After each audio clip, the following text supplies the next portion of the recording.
Hey everyone, it's Marie with Studio Calico, and I'm here today to show you a Documenter spread I made using the Confidant kit.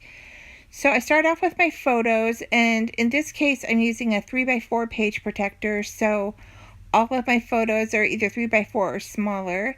The first few photos I printed out were all just 3x4, so they would fit straight inside my pockets without any adjustments.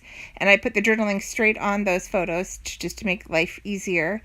And then the rest of my photos I printed out in smaller sizes so that I could attach them on top of some of the journaling cards. And then the next step I do is to go through all of my journaling cards that are included in the kit and look at them front and back and just kind of place them throughout my page and see what looks right, what the color balance is. In this case, I used a lot of neutral cards. I didn't want to do too much dark. I wanted to keep things kind of light and airy. And I really liked the XO card that came with the kit. I thought I'd put that straight in the middle of my page and put the other cards around it, kind of showing the things I love this month. So I go through the complete set of cards, and this month I stayed away from a lot of the prints and patterns and quotes, and I kept things fairly basic using a lot of the side Bs and the lesser decorated cards just because I had so many photos I want to include, and I didn't want my page to look too busy. So I set my cards down straight on top of my page protector and place them and keep rearranging them until I'm kind of satisfied with the look and the balance. And then I take my different size photos that I've cut out and I'm going to place them straight on top of my cards and just play around, just get an idea of the spacing, what cards will fit well with what photos, until I'm happy with the layout.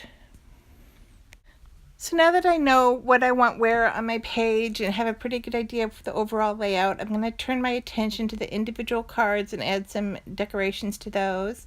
I'm going to start with the card in the upper left corner. This was the world's smallest Rubik's Cube, apparently, that we gave to my son for Christmas, and he absolutely loves it.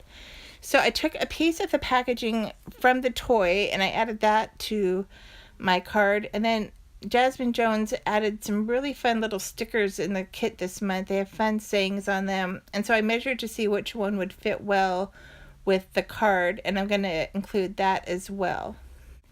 So then I will go ahead and tape down the tags and put the sticker straight on top of my photo. Since it's just a print and not an original, I don't worry about ruining the original photo.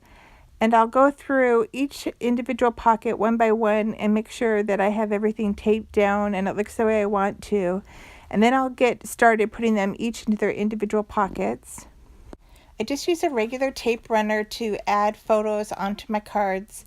This is one of my favorite looks too, to add a smaller photo on top of a 3x4 journaling cards. I think it gives it a nice framed effect, and you can always add journaling if you like.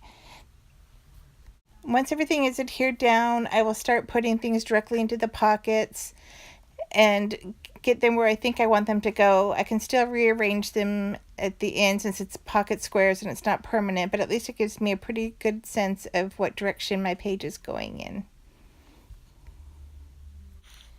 And finally, I'll get to the embellishments. This is always the fun part. In this month's kit, they had some really pretty pink wooden stars that I added to one of the cards, and I put that in the lower pocket. I did just attach those with a regular tape runner as well. And then I took some of the hexagon stickers from the sticker sheet and I added those to another card that I put up on the top of my page, and I just thought it was a really fun little look, something unusual that I don't usually do.